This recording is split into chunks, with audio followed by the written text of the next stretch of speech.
Shalom dan salam sukacita kepada saudara-saudari yang seiman dalam Kristus. Dan selamat berjumpa kembali dalam renungan santapan firman Tuhan.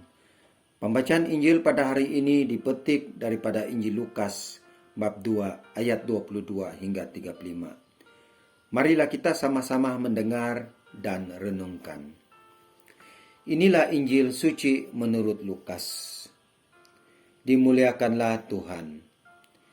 Ketika genap waktu pentahiran menurut hukum Taurat, Maria dan Yusuf membawa kanak-kanak Yesus ke Yerusalem untuk menyerahkan dia kepada Tuhan.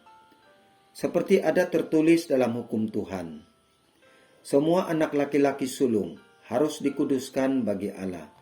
Juga mereka datang untuk mempersembahkan korban menurut apa yang difirmankan dalam hukum Tuhan, yaitu sepasang burung tekukur atau 2 ekor anak burung merpati.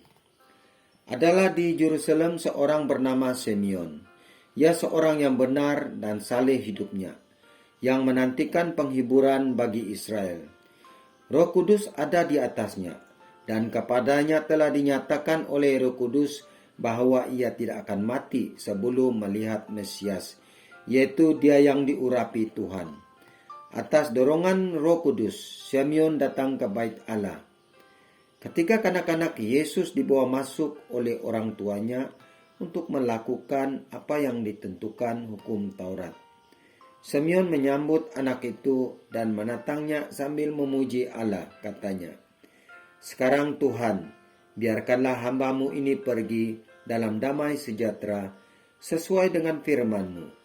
Sebab mataku telah melihat keselamatan yang daripadamu, yang telah Engkau sediakan di hadapan segala bangsa, yaitu terang yang menjadi pernyataan bagi bangsa-bangsa lain, dan menjadi kemuliaan bagi umat-Mu Israel."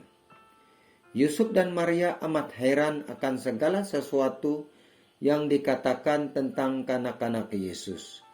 Lalu Simeon memberkati mereka dan berkata kepada Maria, ibu anak itu, "Sesungguhnya anak ini ditentukan untuk menjatuhkan atau membangkitkan banyak orang di Israel, dan untuk menjadi suatu tanda yang menimbulkan perbantahan, dan suatu pedang akan menembus jiwamu sendiri, supaya menjadi nyata pikiran hati banyak orang." Demikianlah sabda Tuhan. Terpujilah Kristus. Saudara-saudari, pembacaan Injil pada hari ini ada 2 hal yang menjadi renungan kita. Pertama, kisah Maria dan Yusuf yang membawa Yesus ke Yerusalem untuk menyerahkan dia di Bait Allah. Yang kedua adalah cerita tentang Simeon, seorang yang hidupnya benar dan saleh, dikatakan tidak akan mati sebelum melihat Yesus.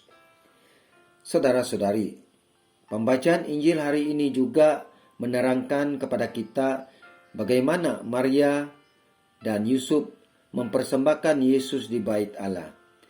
Jika kita renungkan dalam kehidupan kita masing-masing, semua kita mau dibaptis karena melalui pembaptisan kita menjadi anak-anak Allah. Dan bagi Maria dan suaminya, apa yang telah diperintahkan, setiap anak sulung harus dipersembahkan di dalam Bait Allah. Tetapi apa yang dapat kita pelajari hari ini adalah kesetiaan Simeon yang setia menanti kedatangan Yesus di Bait Allah. Apabila dia melihat kanak-kanak Yesus, dia terus menyatakan dengan pujian dan syukur kepada Allah, dan dia boleh pergi dengan damai sejahtera. Oleh itu, saudara-saudari, kita sebagai pengikut Yesus harus setia di dalam kehidupan kita, di dalam pelayanan kita, dan di dalam apa saja yang kita lakukan, agar kita juga mendapat damai sejahtera daripada Allah. Saudara-saudari, mahukah saudara-saudari mempersembahkan diri sebagaimana Maria dan suaminya Yusuf mempersembahkan Yesus di Bait Allah, agar diri kita akan digunakan untuk menjadi saksi-saksinya, menyebarkan kabar gembira, dan mengungsikan keselamatan yang telah dijanjikan kepada kita. Saudara-saudari, perayaan Natal atau Christmas yang baru kita rayakan bersama tentu sekali memberi sukacita kepada kita semua.